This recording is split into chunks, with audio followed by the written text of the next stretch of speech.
What's up everybody, this is Wired for Junk Robot, and this is the Dragon Age 2 Mage Specializations Guide. Your guide to all the tips, tricks, and secrets of the Mage Specializations to help you build your Mage before Dragon Age 2 releases. First up for the Mage class is the Force Mage Specialization. It increases both physical and elemental force by 125% for all attacks and spells. The Force Mage is best utilized in controlling the battlefield. Mass Effect 2 players will best know Force Mage for its similarities to the Adept class. First up in the Force Mage Specialization is called Fist of the Maker. Requires level 7 and also requires that you are of course a Force Mage. The Mage slams enemies into the ground with incredible power against which armor has no protection. It deals 20 physical damage and lowers enemy armor to 0% momentarily. It also has a stun chance of 20% versus normal enemies. It has a size of 6 meters and costs 40 mana with a 15-second cooldown. The next ability in the Fist tree is called Maker's Fury. Requires level 11 and also requires Fist of the Maker.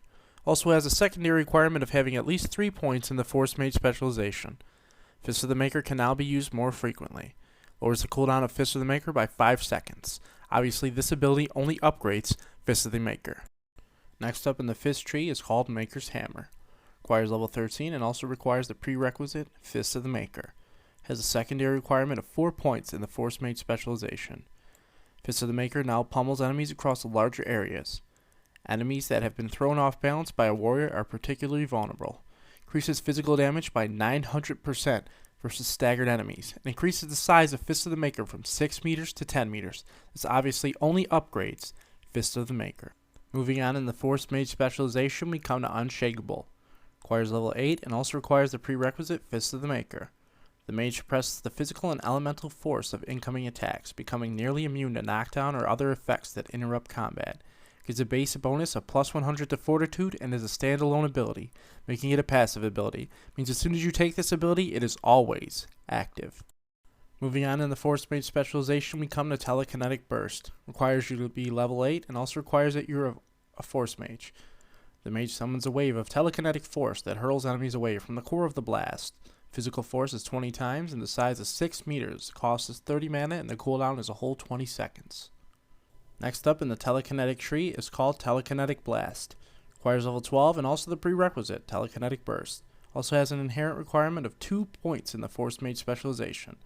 Telekinetic Burst now generates a more powerful wave of force. Physical force is plus 10 times. This basically boosts your Telekinetic Burst up from 20 times force to 30 times. It only upgrades Telekinetic Burst. Moving along the tree, we come to Pool of the Abyss. Requires level 9 and also that you have Telekinetic Burst. Also has a requirement of at least 2 points in the Force Mage Specialization. The Mage conjures a maelstrom of energy that draws enemies to its center while slowing them to a crawl. Physical force is 30 times and actually lowers attack and movement speed of enemies by 50%. It lasts only 5 seconds and has a size of 10 meters. Costs 30 mana and has a 25-second cooldown. This ability is best known by Mass Effect 2 players as Singularity. Moving along the Abyss tree, we come to Edge of the Abyss. Requires level 13 and the prerequisite Pool of the Abyss. It also has an inherent requirement of at least 4 points in the Force Mage Specialization. Pool of the Abyss now draws in enemies over a larger area. It increases the size of the Pool of the Abyss to 15 meters, up from 10 meters. It obviously only upgrades Pool of the Abyss. Moving further along the Force Mage Specialization brings us to Gravitic Ring, the top tier talent for Force Mages. Requires level 10 and also requires not only Telekinetic Burst but Fist of the Maker. However, it only requires 2 points in the Force Mage Specialization. The Mage redirects the gravity in an area to significantly reduce enemy speed. The closer an enemy is to the center of the spell, the greater the effect. This slows enemies' attack and movement speed based on the distance from the epicenter. Duration is 20 seconds, the size is 12 meters, and it costs 30 mana. And the cooldown is 40 seconds. The final talent in the Force Mage Specialization is called Gravitic Sphere. Requires level 14 and also requires the prerequisite Gravitic Ring. Also has a secondary requirement of 4 points in the Force Mage Specialization. Gravitic Ring now affects a larger area. Basically all it does is boost up the size of Gravitic Ring from 12 meters to 18 meters. And with that, the Force Mage Specialization is finished. So if you like controlling enemies, making them slow and making them feel a little heavier in the feet, then this is definitely the specialization for you. The next Mage class specialization we're going to be taking a look at is called the Spirit Healer. As soon as you choose the Spirit Healer, it grants a bonus of plus 25 to both mana and stamina. The Spirit Healer is a great playstyle for people that like to fill up bars rather than lower them. Spirit Healers comes fully equipped to keep both you and your party fairly healthy in battle. The first and most important ability in the Spirit Healer specialization has to be Healing Aura. Requires level 7 and also requires that you're a Spirit Healer. While this mode is active, the Mage can use a Spirit Healer spells and becomes a focus for restorative energies, increasing the natural healing of all allies within the aura. However, the Mage cannot cast any offensive spell for the duration of the effect. Health regeneration rate is plus 50 for all party members. The size is 6 meters and it reserves 30% of mana with a cooldown of 10 seconds. For example, if you have 300 mana and use this ability, while you're sustaining the ability, your maximum mana will not be 300, it will only be 210. Moving down the aura tree will bring us to Radiance, which requires level 11 and also requires the prerequisite Healing Aura. It also has an inherent requirement of at least 4 points in the Spirit Healer specialization. Healing Aura now stretches further across the battlefield, increasing the size of your healing aura from 6 meters to 8 meters. Obviously, all this does is upgrade your healing aura. Moving on, we come to the last ability in the aura tree, Faith. Requires level 13 and requires the prerequisite of Healing Aura. It also has a secondary requirement of at least 6 points in the Spirit Healer specialization. The most powerful spirits are said to be those of Faith itself. By relying on these powerful spirits, the Spirit Healer learns to make Healing Aura more effective. It basically doubles your regeneration rate while Healing Aura is active from 50% to 100%, meaning it only upgrades your Healing Aura. Moseying further into the Spirit Healer specialization brings us to Group Heal. Requires level 8 and also requires the prerequisite Healing Aura. The Mage restores the health of all allies simultaneously with a surge of creation magic. Healing Aura must be active. Health regeneration is 30% for all party members, cost is 30 mana, and the cooldown is 40 seconds. The final ability in the Group Heal tree is called Unity. Requires level 12 and also requires the prerequisite Healing Aura. Also has an inherent requirement of at least 1 point in the Spirit Healer specialization. Group Heal now restores significantly more health. Health regeneration is added to plus 20% more for all party members, bringing it to a grand total of plus 50%. This obviously just upgrades your Group Heal. Moving further on into the Spirit Healer specializations brings us to the standalone ability Vitality, which requires level 13 and the prerequisite Group Heal. It also has another requirement of at least 5 points in the Spirit Healer specialization. The Spirit Healer's deep connection to the Fade lends to the Mage incredible resilience. It immediately boosts your Constitution by 10 and actually increases your health regeneration rate by plus 100.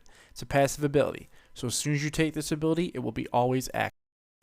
Going deeper into the Spirit Healer specialization unlocks Revival. Requires level 10 and also requires the prerequisite Healing Aura.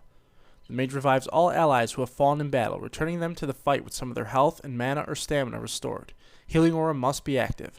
Effect: revives fallen companions. Revives them with 30% health and 40% mana or stamina. The cost is 40 mana and the cooldown is 2 minutes. The next ability in the Revival tree is called Renewal. Requires level 14 and the prerequisite Revival. Revival now restores more health and mana and stamina. Increases health regeneration by another 20% and mana and stamina regeneration by another 20%. Meaning when you revive someone, they will get 50% health and 60% mana and stamina. Obviously, this just upgrades your Revival. The final ability in the Revival tree is called Refusal. Requires level 16 and the prerequisite Revival. Also requires 4 points in the Spirit Healer specialization. No competent Spirit Healer will leave a friend on the ground no matter how many times they fall. Lowers the cooldown of your Revival by 20 seconds, bringing it to a minute and 40-second cooldown. Obviously, this just upgrades your Revival skill. Going even further into the Spirit Healer specialization brings us to the top tier talent, Second Chance. Requires level 12 and the prerequisite Revival. Also has a secondary requirement of at least 3 points in the Spirit Healer specialization. The Spirit Healer's mere presence lends allies great resilience to wounds. While the Spirit Healer is present, party members who fall in battle will not suffer injuries upon reviving. The effect is all party members are immune to injuries. This is a passive ability, so as soon as you take it, it is constantly active. That brings us to the end of the Spirit Healer specialization. So if your playstyle is to fill bars, stay in the back, and let other people do the fighting for you, this is the perfect class for you. Now stick around as we take a look at the most evil class ever, called the Blood Mage. Evil players, get ready because it's time for the Blood Mage. The Blood Mage gets an inherent bonus of plus 25 health just for picking the specialization. The Blood Mage really does specialize in dealing damage in AoEs and using spells in great frequency. The Blood Mage is really a hit or miss class, depending completely on its health instead of its mana pool. The first and most important ability to the Blood Mage is obviously Blood Magic. Requires level 7 and also requires that you are a Blood Mage. It also has a secondary requirement of not needing any points in the Blood Mage specialization. While this mode is active, the Mage can use Blood Magic, sacrificing health rather than mana, to obtain a deeper pool of energy for casting spells. When Blood Magic is in use, however, the Mage cannot be healed by conventional spells or potions. Effect: spellcasting consumes health instead of mana. Effect number 2, immune to conventional healing. Cost ration is 1 health, provides you with 2 mana. It's a sustained spell, so it costs 50% of your mana to keep active, and has a 20-second cooldown. Next up in the Blood Magic tree is Bloodlust. Requires level 11 and also requires you have the prerequisite Blood Magic. Has an inherent requirement of at least having 5 points in the Blood Mage specialization. Blood Magic consumes less health, allowing the Mage to cast even more spells. The cost ratio was changed from 1 health for every 2 mana to 1 health for every 3 mana. This obviously just upgrades Blood Magic. Moving on in the Blood Magic specialization brings us to Grave Robber. Requires level 8 and also requires that you have the prerequisite Blood Magic. The Blood Mage consumes the residual life force from nearby enemy corpses to regain its health. Blood Magic must be active. Health regeneration is 10% per nearby corpse and the size of the aura is 6 meters. Has a 45-second cooldown. The next ability in the Grave Robber tree is called One Foot In. It requires level 12 and also requires Grave Robber. Also has a secondary requirement of having at least 3 points in the Blood Mage specialization. Grave Robber now drains a small amount of health from living enemies as well, using that energy to heal the Mage. Creatures without blood are obviously immune.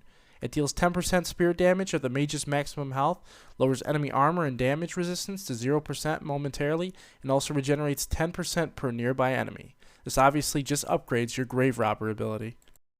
Delving deeper into Blood Magic specialization brings us to Sacrifice.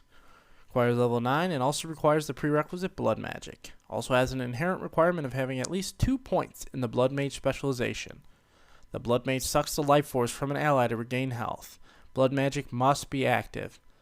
Reduces a companion's health by 20% and lets you regenerate 100% of the companion's health loss. The cooldown is 20 seconds. Next up in the Sacrifice tree is Grim Sacrifice. Requires level 13 and also requires the prerequisite Sacrifice. Also has an inherent requirement of 2 points in the Blood Mage specialization. The Mage now gains more health than the party member loses. If the spell causes the ally to fall, the Blood Mage gains even more health. This basically boosts your health regeneration from Sacrifice from 100% to 150%. And if your ally should die when you use this on him, you'll get another 200% on top of that. In your pursuit to be even more evil, you come upon Hemorrhage. Requires level 13 and also requires Blood Magic. It also has an inherent requirement of at least 3 points in the Blood Mage specialization. This spell corrupts the blood of all foes in the targeted area, inflicting damage over a short duration without regard for enemy armor or damage resistance. Creatures with blood are immune. Blood Magic must be active. This ability does physical damage of 49, lowers enemy armor and damage resistance to 0% momentarily, has a size of 10 meters, costs 60 mana, has a 30-second cooldown. Continuing the Hemorrhage tree brings us to Paralyzing Hemorrhage. Requires level 15 and also requires Hemorrhage. Points required in Blood Mage is 4 and the Hemorrhage now inflicts more damage and immobilizes some enemies. Physical damage is increased by 25 and it also does 900% damage versus staggered enemies. Has a chance to paralyze of 50% versus normal enemies. This just upgrades your Hemorrhage. The top tier talent for the Blood Mage is Blood Slave. Requires level 12 and also does have Sacrifice and Hemorrhage. Also has an inherent requirement of at least 3 points in the Blood Mage specialization. The Mage enslaves the target, forcing it to fight alongside the party for a short time, after which the victim dies unless it is particularly powerful. Creatures without blood are immune. Enslavement chance 100% versus normal enemies. It lasts 10 seconds and costs 40 mana with a cooldown of 30 seconds. The final ability in the Blood Mage specialization is called Blood Splatter. Requires level 16 and the prerequisite Blood Slave. Points required in Blood Mage is 4. When a blood slave dies, it explodes in a shower of gore that damages all nearby enemies. This obviously just upgrades your blood slave. Remember to rate, comment, and subscribe. I'm sorry for the speed, but we were running out of time. Thanks for watching.